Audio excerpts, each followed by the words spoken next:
Hey everybody, Jabman025 here. Today I'm taking a look at my 124th Master Grade, the V2 Gundam, Ver.Ka, or if you prefer, Victory 2 Gundam, Ver.Ka. This is from the series Victory Gundam, and this is the mid-season upgrade for Uso and the gang. Let's have a look, see what we got. Now, they give you two heads because you get two core fighters, just like the Victory. Heads are very well made, very well detailed. Eyes are stickers. You can paint them on if you like. They do give you an option though on you see on the right side. That one has a scope that covers the left eye. And they give you a scope for both heads if you want, but I suggest obviously you make one with a scope, one without, so you got options. But either way it looks good. The core fighters. Fairly simple build here, other than the fact that you got to do everything twice, and on the wings you got to do it 4 times. There's a lot of hinges moving around, but it's not that complicated. They do give you 2 different pilots.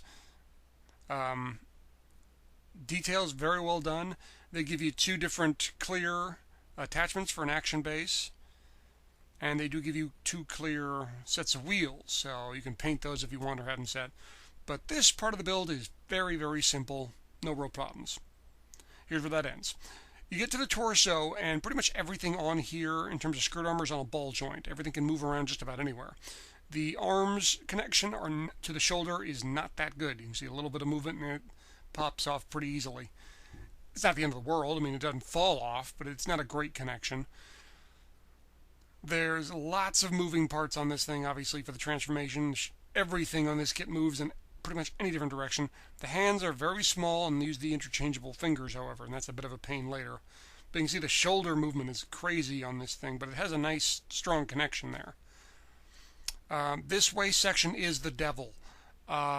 This is exceedingly complicated, and it took a good hour of build just to do this you see here. Because I couldn't get, everything has to be lined up 100% perfect. I had a couple pieces that were backwards on this, and they look the same front and back, but apparently there is a difference. But this is exceedingly complicated. Yet on this top part, it gets even worse. There are about 3 or 4 pieces, tiny, tiny little pieces for that upper section there. You can see as it slips out of my hand. It is nice and strong though.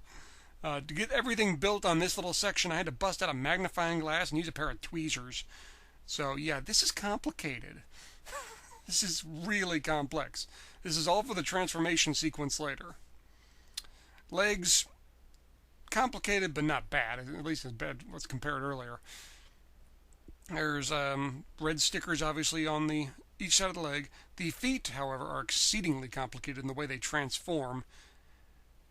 But you can see already the hips on this thing are insanely tight.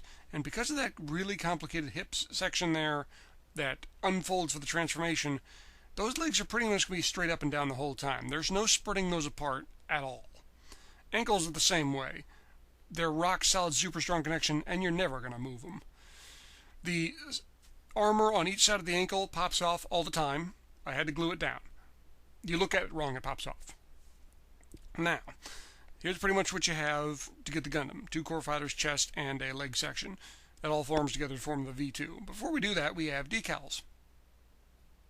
I said a few curse words when I saw these decals. Just saying. Tons of them. Way more than is necessary for a kit this small. Sinanju levels. And there's not much accessories on this kit, as opposed to Sinanju, but jeez. 3 days later, I get this thing all decaled out.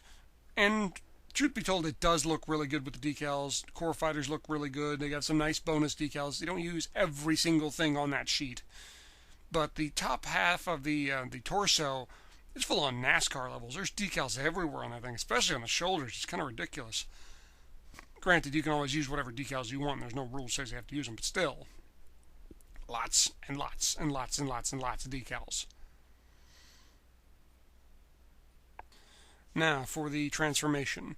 You basically flip the section around that has the hand. You remove the hand. Extend the shoulder armor up, and it extends with a simple extension. Move the waist section out. It flips open. You can see where the side skirt connects, and the back skirt armor connects to the front skirt armor, and that all connects into the core fighter. And I know that sounds extremely complicated, but this works very, very well. This transformation is 10 times better than the original Victory. It's not even close. It all hooks together easily. You can have this thing on an action base if you want.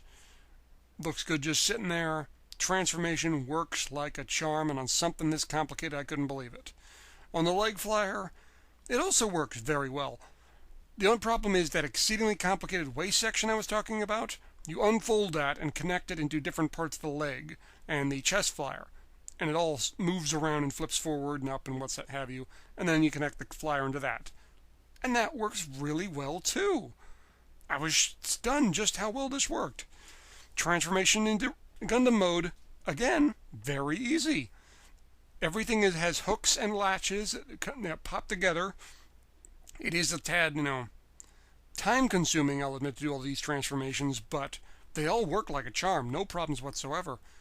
I was stunned by that. I thought, oh geez, as complicated as this thing is, the transformation could be a nightmare. I'll transform this thing all day before I have to deal with the Zeta transformation, Zeta 2.0 I mean. But yeah, easy transformation. Wow. Little size comparison next to the original Victory. He's got about a head on him, a little bit taller, which makes sense. The Victory was a pretty small kit. V2 was a little bit taller than it in the anime, but not by much. But you can see they didn't use any of the Victory parts. This is the beam sabers in the hand. That's about it. The Origin, my last review, Origin's got about a head taller than him. The backpack on the V2 makes it seem a little bigger than it is. It's still a fairly small kit, but far from the smallest. Accessories. You get this beam rifle with a grenade launcher on the bottom, which looks really, really cool. The decals only help that, and nice little attachment to add that grenade launcher onto the beam rifle. And a glossy black really looks nice. And that's a shame, really.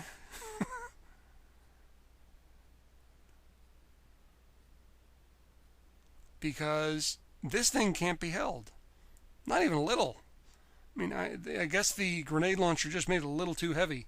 Now, if you take that grenade launcher off, it holds it. Not well, but it holds it, and it's much better than I can say with a grenade launcher. You can see one little tap, and yeah, there she goes. And trying to reset it without using both hands and really focusing on what you're doing is a little more. Nope, no, a little more. Nope, no, yeah, okay. Beam saber. Very tiny, thin little blade. That is a reuse from the Victory. Like the Victory, it holds in this little red compartment on the elbow. Unlike Victory, it connects off very easily and connects in very easily, and the beam saber is stored in there permanently, and it works just fine. The fan blade. My Victory can never even hold this. V2 can hold this. Barely. It's holding it just like this, but see, we twist it just a little, and nope. So yeah. Beam shield works excellent. Victory could hold the beam shield, but not very well. V2, rock solid. Connects in, holds it fine, no problems whatsoever. And that's it for accessories. Yeah, that's it. Nothing else. Putting on an action base, it makes it look a little more neat, and you can have the legs back like it's flying, but those hips are stuck. Those legs are stuck. They're going straight up and down. No wide poses at all, or the whole thing kind of falls apart. But I guess that looks cool, but there's not a whole lot of posing you can do with this guy. On the ground, he stands there and looks cool. In the air, he kind of looks like he's flying forward and looks cool. And that's about it. Final thoughts on this kit. I have debated long and hard on this, but I am going to give the V2 a thumbs up. This is so much better than the Victory. The transformation works so much better than the Victory. And the transformation, as complicated as it is, works great. But I'm basically giving this a thumbs up as a dare to all Master Grade builders. This is the most difficult Master Grade kit I have ever built. By far. And as you know, I've built a lot. This thing is so complicated and so time-consuming. This is like the ship-in-a-bottle version of a Master Grade. It is so difficult to build. It is so complicated, and there's so much going on. And it turns out the kit is alright when you're done and the transformation works. The accessories suck, but the kit, as it goes, is alright. But it can't pose worth a damn. All it does is stand there and look cool. Basically, this is a transforming brick kit. It stands there, looks cool, and can transform into something even cooler looking. And you can get it in the air and have a nice aerial pose. If that sounds interesting to you, you'll like this kit. If you like to pose your kits a lot, no. Well, gang, thanks for watching. I hope you enjoyed this review. I hope you found it informative. If you have any questions, please ask them. I will answer them as best as I can. Please stay tuned for more. I always got more reviews coming. And I do have the issue of the Masquerade Kit of the Year award to give out for 2015. That will be coming out very shortly. See you next time, guys.